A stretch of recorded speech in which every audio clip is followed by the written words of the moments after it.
A nossa entrevistada de hoje é a psicóloga Kátia Ricardi de Abreu. A Kátia é psicóloga clínica e organizacional. Isso é bonito, né? Principalmente para um cara desorganizado igual eu. Você acredita que eu já fiz até terapia de organização? Eu fiz com a Tati. Sim. A Tati Maria Aparecida Teodoro, é isso? Sim. O nome da Tati? Sim. A Tati que deu uma organizada na minha vida há alguns tempos atrás. Kátia, tudo bem? Tudo bem, é um prazer estar aqui com você. E a família? Muito Marido? bem, tudo bem, graças a Deus. Como que é o nome do seu marido? Rogério. Rogério. Eu não sei por que eu confundo. Ulisses era o seu irmão. Isso. O Rogério é o seu marido. Isso. O Rogério trabalha ali na Elmas. Isso. Né? Exatamente. Facinho agora. Tem um filho já no último ano de faculdade, o Fazendo o Bruno, quê? está na Unicamp, fazendo física. Olha, física? Física, ele gosta muito de física pura. E o Marco, que já foi para o segundo colegial e ainda não se definiu profissionalmente, está buscando. Agora, menina você não teve, né? Menina eu não tive, mas estou muito satisfeita com o meu harém masculino. Você tem um harém, mas é só para você, né, Kátia? Isso. Ô, Kátia, você foi presidente do Rotary? Sim. Você foi a segunda presidente do Rotary? Não. Não. A primeira foi a Yolanda? Célia, Célia Sueli a Sueli foi antes de você? Antes de mim. Candinha. Candinha Azen. Isso. E depois acho que fui eu. Se não me falha a memória, foi mais ou menos isso. Eu fui a quinta, então, nessa minha... trajetória rotariana. Exatamente. Kátia, a Kátia está vindo aqui, gente, para falar sobre atendimento ao cliente. E claro que, como atendimento ao cliente, ela começou tropeçando colocando ela como cliente nossa, por exemplo, né? A gente como vendedor de um serviço que seria mostrar a inteligência da Kátia, a sua imagem, porque o que a gente faz aqui é entrevistar gente inteligente, né? É muita prepotência nossa, mas a gente gosta disso. É muito bom ser prepotente de vez em quando, até porque a morte vai pegar a gente lá na frente mesmo. Então não adianta nada esse negócio ficar sendo muito humilde, que sendo muito humilde, ele só dá um tropeço em você. Kátia, nós começamos mal com você, né? Nós convidamos você, desmarcamos, aí você brigou com a gente, marcamos de novo. Como que é o atendimento? Como que é ser bem atendida? Kátia, conta pra gente. Bom, eu acho que você está exagerando. Eu não fui mal atendida. Eu adorava aquela música, adoro aquela música do Cazuza, do Exagerado. Eu não me senti mal atendida, não foi isso. Acho que foi um problema de comunicação que eu procurei ajustar, porque eu havia já me organizado, me agendado, tá? Lembra da organização? Organizada, embora a psicóloga organizacional não seja exatamente isso, que cuide de organização interna. Aí o termo organização vem de empresa, organização corporativa, né? Mas falando em organização pessoal, eu me organizei na minha agenda hoje para estar aqui com você. E ontem,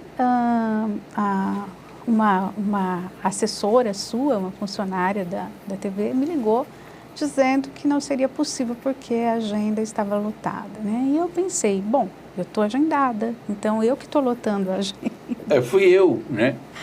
Eu que esqueci de passar. Como a gente conversou no jantar, né? Isso. Eu saí de lá, fui para casa, eu dormi, levantei no outro dia, entrei na Roda Viva, né? Isso foi na segunda-feira. Aí na terça eu já estava viajando para Brasília, aquela coisa toda aí.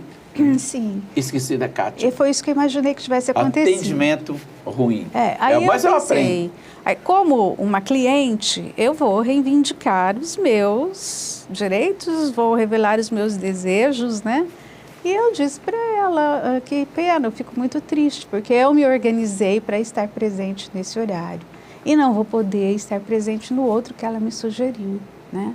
E aí, claro que vocês se organizaram e eu estou aqui. É isso aí. Atendimento ao cliente é isso. Atendimento ao cliente é isso. O cliente perdoa quando o atendimento é revisto e refeito e bem feito? Olha, ou não? nós... Ou depois que você perde o cliente, você nunca mais o recupera? Nós estamos vivendo uma época onde o cliente está cada vez mais exigente, está cada vez mais valorizando os seus investimentos, não só de dinheiro, mas também de tempo, porque hoje o tempo é algo que custa muito caro para todos nós. Então, muitas vezes o cliente perdoa quando ocorre uma forma de contornar aquilo que não foi um bom atendimento. Então, às vezes, o estabelecimento contorna. Ele sabe que houve pisou na bola, houve alguma coisa de errado, mas ele contorna, né? E aí ele resgata o cliente. Às vezes também quando o cliente já é fiel, ele já está fidelizado. Então, ele deixa passar, faz vista grossa, porque o cliente entende que é muito difícil, a excelência, né? É algo assim, sempre muito buscada, mas muito difícil, principalmente quando a gente lida com as pessoas. Hoje, o grande problema das pessoas que abrem um estabelecimento comercial, que tem uma empresa, é justamente lidar com o ser humano. O proprietário do estabelecimento muitas vezes não sabe o que acontece, não sabe qual é a qualidade de atendimento, ele não fica lá o tempo todo e mesmo quando fica não dá para acompanhar todos os relacionamentos, né, de colaborador com o cliente.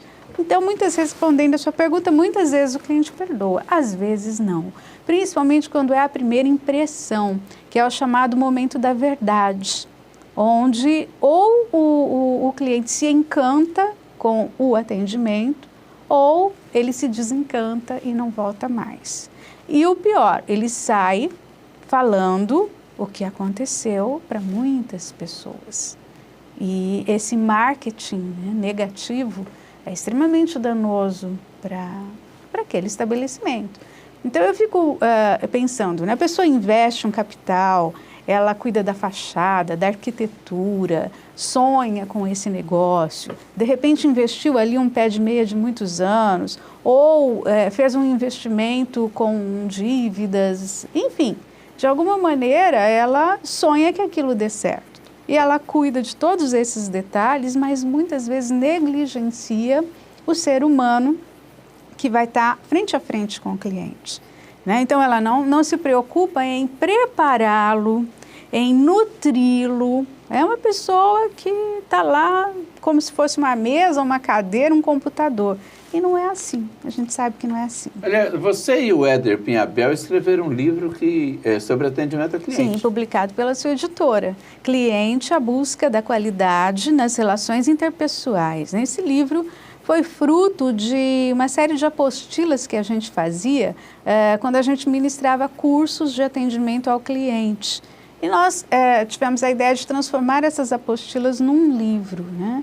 E aí tivemos muito trabalho com isso por causa da metodologia científica, mas valeu, foi muito bom. Já está esgotada a edição, né? Eu vivo dizendo que eu vou reformular esse livro, atualizá-lo, mas está muito difícil, né? Tempo é algo muito difícil. Aliás, administrar o tempo, eu acho que deve ser a grande aventura do ser humano da nossa época. Sim. O tempo é democrático. Todos nós temos 24 horas para distribuir as nossas tarefas, ações, né?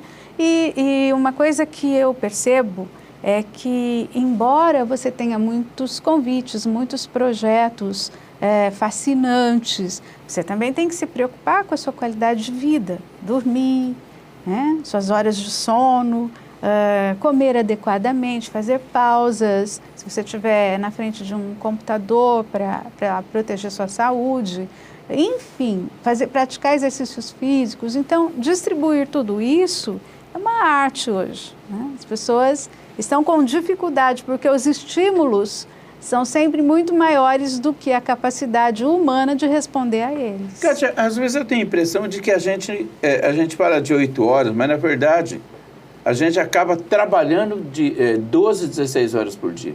Eu acredito que pouquíssimas pessoas hoje trabalham 8 horas.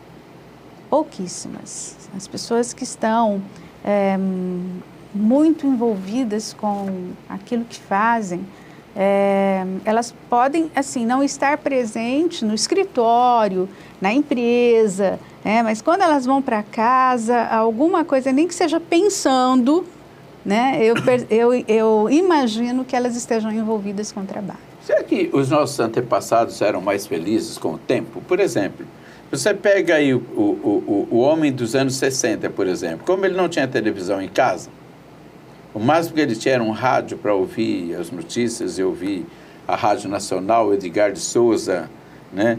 E ele trabalhava, só que ele trabalhava de sol a sol, né? Ele começava a trabalhar quando o sol nascia, parava de trabalhar lá para 5 horas, 5:30 da tarde.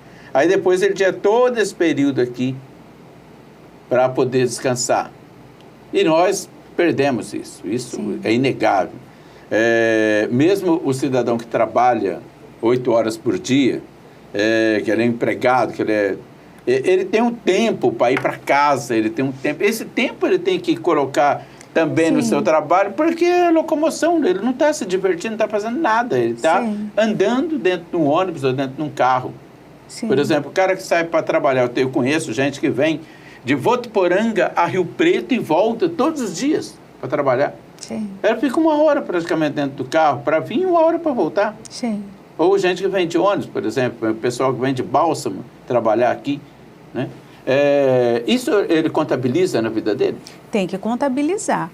Na estruturação de tempo tem que contabilizar. E é importante, de repente, aproveitar esse tempo, com a leitura, com um bate-papo agradável com quem está sentado ao seu lado, ouvindo uma música que seja relaxante, que seja gostosa, sentindo um cheiro, se você estiver no carro, sentindo um aroma agradável, apreciando a paisagem, enfim, já que a pessoa está ali, né, não tem como escapar, que esse tempo seja proveitoso. Às vezes até, se a pessoa estiver num ônibus, acordou muito cedo, tirando uma sonequinha para compensar que ela acordou muito mais cedo, né? Agora, o mais importante de tudo isso é estar feliz, é que isso seja prazeroso, né? Que a gente vê, por exemplo, por pior que seja a viagem de Votuporanga aqui, a gente vê, por exemplo, esse pessoal que entra em metrô em São Paulo, que coisa mais absurda. Eu assisti o quanto que as pessoas são massacradas para entrar num metrô, os homens empurrando as mulheres, acabou esse negócio de ser cavalheiro. Então, nós pelo menos estamos numa região onde essa possibilidade ainda é mais cheia de qualidade de vida. Kátia, como é que as pessoas chegam até você? Como que elas estão chegando até você? Mudou muito o perfil do meu cliente, porque eu vou fazer 28 anos, já fiz 28 anos de vida profissional. Então, eu tenho uma estradinha aí, né, um pouco longa. E mudou muito o perfil do meu cliente no consultório e na empresa, né? No consultório, hoje, eu atendo muitas pessoas vencedoras, pessoas que estão bem, não estão loucas, não estão lelé da cuca. Não, eu não tenho nada com isso. Isso já não é um problema meu. São pessoas que estão bem, né, e querem permanecer bem. Então, elas fazem da psicoterapia um espaço para aprofundar o conhecimento de si, o autoconhecimento. Embora tenha muitos livros de autoajuda excelentes, né, os livros de autoajuda não têm o foco na unicidade, né, da pessoa. A terapia, sim. Eu vou trabalhar ali exclusivamente você. Você não vai ter que ler o livro para se inserir nele, né? E o tempo, o resultado é muito mais rápido, já que o foco é exclusivamente você. Então, as pessoas buscam hoje o consultório por opção, né, de aprofundar o autoconhecimento. Isso foi uma coisa assim, em função do esclarecimento, né, principalmente através da mídia, do que o psicólogo faz. Porque durante muito tempo, quando eu me apresentava como psicóloga, as pessoas temiam até conversar comigo, que eu vou estar analisando. Você ia internados lá no Bezerra de Menezes. Ela vai ver que eu sou louco, vai me analisar, vai me internar no Bezerra. Tinha um certo desconforto quando eu me apresentava, né, para algumas pessoas que talvez até tivessem já uma certa noção de algum desequilíbrio, né? Mas mudou isso. E do ponto de vista da empresa também, o psicólogo antes fazia exclusivamente seleção, recrutamento, né? Era assim, algo muito básico. Hoje não, hoje eu faço nas empresas um trabalho de realinhamento de performance, que é uma coisa que evita demissões. Então, a pessoa não está atendendo as expectativas, antigamente demite, né? Demite e contrata outro, põe outro no lugar. Hoje não. Isso não onera o caixa da empresa, porque esse negócio de demitir e contratar tem um custo. Então, a gente esgota todas as possibilidades de adaptar aquele ser humano naquele ambiente de trabalho. Então, a demissão ocorre quando existe uma incompatibilidade irrecuperável. Então, mudou muito também o perfil. Hoje, o empresário sabe que o psicólogo está lá não só para cumprir uma lei que exige que, com tantos funcionários, tem que ter um RH, não. O psicólogo está lá como um estratégico mesmo, para saber para onde o barco está indo e para ajudar que esse barco chegue até o seu ponto, né, o seu objetivo. Quer dizer, o psicólogo ele se torna um parceiro tanto do proprietário como do funcionário. Isso. Ele é o mediador. Um mediador. Ele é o mediador. E ele poupa muito o gestor. Porque o gestor, muitas vezes, não tem as ferramentas, não tem os instrumentos para trabalhar comportamento humano. E ele decide por conta disso que não tem mais jeito, não tem mais solução. Eu já falei tudo que eu sabia, eu já fiz tudo que eu sabia. E, às vezes, a coisa é solucionável, o comportamento muda. Mas precisa saber por que porta entrar. E aí entra o trabalho do psicólogo. Ele vai aplicar seu conhecimento de comportamento humano em benefício do funcionário, do colaborador e do gestor. Agora, existem casos onde a porta é realmente, a porta de entrada é realmente a de saída. Olha, não tem mais jeito de resolver o problema. Os valores das pessoas têm que ser compatíveis com os valores da empresa. Né? Então, uma empresa que preza pela ética tem que ter colaboradores que também têm isso como valor. Ela não vai querer colaboradores que vão enganar os clientes. Né? Porque nós sabemos que isso pode vender a princípio, mas não fideliza o cliente. Então, vende uma vez só. Por quê? Justamente aquele nosso papo anterior, né, inicial. As pessoas hoje estão muito esclarecidas, elas têm internet, elas têm televisão o tempo todo, falando, informando, e elas, se elas conseguirem, né, passar por aquele momento onde foram enganadas, lá na frente elas vão descobrir. E aí elas decidem, lá eu não volto mais. E aí acabou o vínculo. Sim. Você já não passou por uma experiência assim? Eu já passei várias. Onde você falou, aqui eu não volto mais. Meu dinheiro eu não gasto mais com isso. Eu acredito que eu já passei as experiências nos dois pontos. Onde eu desisti do cliente e onde o cliente desistiu de mim. Sim. Né? E eu acho que todas as empresas passam por isso, ou passaram por isso num momento ou outro. Sim. Porque muitas vezes, como você mesmo disse lá no começo, não é o dono que está lá na frente. Sim. E às vezes a gente não entende isso como cliente, que o dono nem sabe do que está acontecendo. E por isso que muitas vezes a gente deve reclamar. Sim. Ou não devemos reclamar. Então, eu não vejo como reclamar. Muitas vezes as pessoas, quando eu dou um feedback, no sentido assim, eu não fui bem atendida, muitas vezes a pessoa entende como reclamação. Esse é o grande erro. Não é uma reclamação, é uma observação. Eu estou fazendo uma observação, é um fato que ocorreu, né? E o que eu estou sentindo diante disso. Então, o gestor do negócio, ele tem que agradecer. esse Kátia, tipo mas de observação. A gente percebe que isso não acontece com frequência. Não, porque as pessoas estão despreparadas. Elas se preparam em termos de produto, de preço, de marketing, mas que para mim isso é um marketing. O cliente bem atendido é o marketing boca a boca, gente, coisa mais poderosa do mundo, né? Marketing boca a boca costuma dar famílias inteiras, viu? Não, né? Começa a beijar e não dá certo. Né? Aí já foge da empresa, né, Kátia? Então, mas quando o cliente é bem atendido, ele recomenda para outras pessoas. E muitas vezes o gestor, ele não dá importância a isso. Ele fala, meu Às produto vezes é barato. Ele briga com o cliente. Ele briga com o cliente. Ele briga. A pessoa já brigou comigo.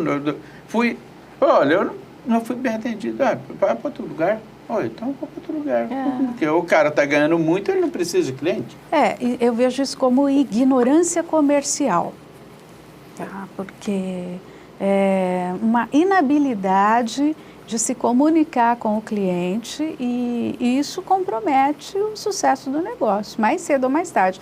Ou ele quebra ou ele estanca. Ele não cresce. Agora, o que acontece? Às vezes, aquilo que a pessoa está ganhando financeiramente, para ela está bom. Então, aí, ela não tem a ambição de alavancar o seu negócio. Mas ela também pode perder, né? Porque seu negócio... Sim, aí quando vem um concorrente à altura, né? Um concorrente à altura não, um concorrente mais preparado, esse negócio está comprometido, né? Então, hoje, as empresas, quando eu falo empresa, eu não estou falando grandes empresas. Um consultório médico é uma empresa da área da saúde. Né? Então, o que adianta um médico ter participação em congressos, uma vasta experiência, se a secretária dele não atende bem o cliente? Tá? Se os prestadores de serviços não se derem conta de que eles também são uma empresa, isso compromete o sucesso. Você sabe que a gente precisa de falar sobre políticos também, né? Porque geralmente o político sai na rua, pede o seu voto, promete, dá tapinha nas suas costas, dá beijinho nas crianças, né? Aí ele é eleito e pronto, ele não atende mais ninguém. Essa classe trabalhadora, vamos dizer assim, está com uma péssima imagem, né? Então, justamente por menosprezar a capacidade do eleitor de discernir o que é falso, o que é verdadeiro. Então, esse estilo, que eu não chamo de político, isso não é político. Você sabe muito bem o que é política, né? A política é uma coisa séria, uma coisa bonita, uma coisa necessária. Esse estilo diplomático não autêntico, vamos dizer assim, está acabando com a credibilidade de bons políticos que estão lá querendo trabalhar e muitos que não se adentram nesse campo justamente porque não querem comprometer a sua imagem. É verdade. Existem bons administradores, bons líderes que seriam excelentes administradores públicos, mas falam, não, eu não vou entrar aí porque eu não quero... Vamos me trucidar. Exatamente. Ô, Kátia, e onde que a gente te encontra? Bom, eu estou lá na Egoclínica, ali na... Egoclínica. Ego de ego. Ego de ego. Isso, é o nome da minha empresa. Egoclínica e Consultoria Limitada. Eu estou lá na Rua Ondina, número 44, na Redentora. E há muitos anos... 44? O número é 44. Esse é o meu número. Esse é o seu 44. Número? Então, estou lá há muitos anos e intercalo essa minha atividade clínica com o atendimento a algumas empresas. Algumas são empresas fixas, que eu trabalho há muitos anos. Outras são trabalhos ocasionais, né, onde eu dou a minha contribuição para que o empresário possa se desgastar menos e aumentar o seu lucro. Esse é o objetivo. Olha, gente, a Rua Ondina, para quem não sabe, ela é um pedaço da Voluntários de São Paulo que muda de nome ali na Redentora. Isso. Acho que na altura da da Rua Sila. Na altura da Sila, se não me engano. Aí ela vira Rua Ondina. Aqui em Rio Preto é cheio disso. De ruas que mudam de nome, no mesmo espaço, e ruas que são cortadas pela rodovia e continuam com outro nome, né? Continuam com o mesmo nome. E as pessoas ficam doidas. Né? Antônio de Godoy, por exemplo, tem 3 pedaços. Uma do lado de lá da represa, aí ela atravessa a cidade inteira e depois do lado de lá da rodovia continua Antônio de Godoy. Isso. E a pior é Ipiranga e a Raul de Carvalho, né? Que elas vêm até aqui, até onde a gente está aqui, para e depois continua lá na frente. Isso é de uma falta de inteligência coletiva fantástica. Bom, gente, nós conversamos com a Kátia Ricardi de Abreu, psicóloga, extremamente crítica e minha amiga há muito tempo, graças a Deus.